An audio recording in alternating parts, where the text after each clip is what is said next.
Jadi kalau kita melihat mulai pertama pandemi merebak ya, kita mengeluarkan POJK 11. Ya, tujuannya adalah PJK stimulus supaya perbankannya bisa tetap sehat, dia mengatur cash flow-nya.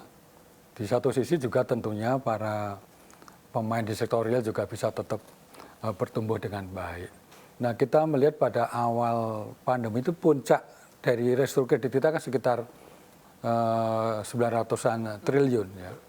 Dan pada posisi terakhir sudah menurun di April, posisi April sudah menurun sekitar 606 triliun.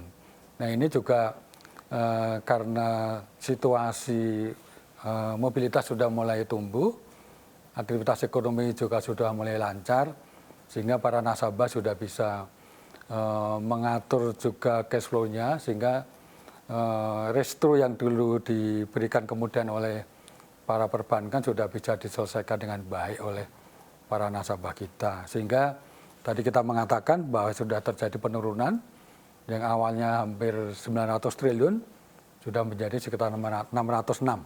Itu artinya kan penurunan yang sangat bagus. Dan kita terus melakukan evaluasi dan pemodelan kita dengan asumsi kalau base case ya. Base case itu artinya situasi ekonomi terus membaik, aktivitas masyarakat juga terus longgar.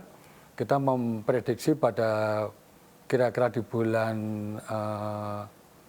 Maret tahun 2023 itu total restru akan menjadi sekitar 223 triliun dan nanti akan selesai pada kira-kira di September tahun 2023. Tapi ini dengan asumsi base case ya bahwa semuanya itu membaik, kasus COVID-nya terus turun dan kemudian aktivitas ekonomi terus terbuka dan itu nanti akan asumsi kita seperti itu. Ya, moga-moga ini terus akan menjadi lebih baik lagi ke depan ya.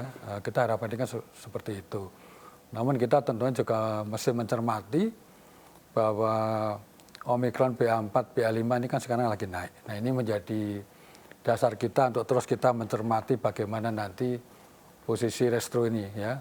Tapi harapan kita semua ini akan terus melandai dan pada akhirnya akan habis di base case kita di September sudah habis itu restrunya. Jadi semuanya sudah bisa kembali seperti semula. Itu harapan kita kayak gitu. Diharapkan di September nanti ya Pak, ini semuanya sudah kembali normal dan restrukturisasi. Nah, asumsinya kayak tadi ya. Asumsinya dengan base case-nya seperti itu ya Pak kalau kita lihat. Tapi kalau misalnya mungkin dari Otoritas Jasa Keuangan arahannya seperti apa terhadap industri perbankan, utamanya para pelaku industri perbankan ini untuk mengantisipasi risiko dari tentunya cliff effect begitu ketika memang restrukturisasi ini sudah berakhir Pak. Nah, jadi kalau kaitan dengan cliff effect ya, kita tentunya pada saat pandemi kita sudah mengantisipasi seperti itu. Nah, pertama kan kita keluarkan POJK 11 yang tujuannya adalah untuk membuat antara perbankannya oke dan sektor real juga tetap tumbuh dengan baik. Nah, setelah itu kan kita mengeluarkan POJK 48 ya.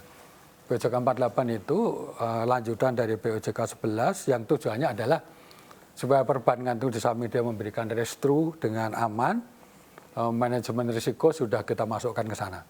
Jadi bank sudah kita ingatkan kalau Anda merestru harus tetap hati-hati karena Anda masukkan manajemen risiko di sana. Artinya nasabah yang betul-betul bisa ditolong adalah nasabah yang masih mempunyai harapan untuk ditolong.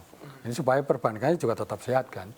Nah, kemudian kita beranjak lagi ke POJK 17 yang terakhir yang perpanjangan sampai tahun 2023. Kita juga terus mengatakan bahwa Anda terus hati-hati, bentuklah CKPN sesuai dengan kebutuhannya, dan juga perbankan kita minta untuk melakukan stress testing, mengantisipasi dampak lanjutan dari restru tadi itu. Kalau ada nasabah yang gagal di restrunya, tentunya mereka sudah siap dengan CKPN-nya.